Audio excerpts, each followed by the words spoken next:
तांदले वाले से खबर दें जहां महकमा ज़राअत की जाने से फसलों की बाकियात को आग लगाने पर कानून की खिलाफ वर्जी करने वाले काश्तकारों के खिलाफ शिकंजा सख्त कर लिया गया। स्मोक का बायस बनने वाले काश्तकारों के खिलाफ मुकदमा दर्ज करवाए गए।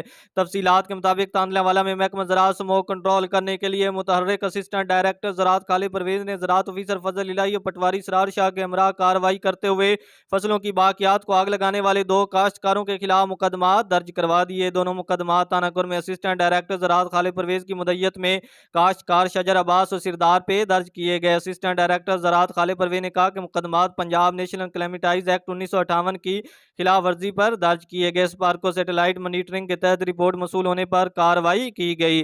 असिस्टेंट डायरेक्टर ज़राअत खालिद परवेज का मजीद कहना था कि खिलाफ वर्जी करने वाले काश्तकारों के खिलाफ कार्रवाइयाँ जारी रहेंगी।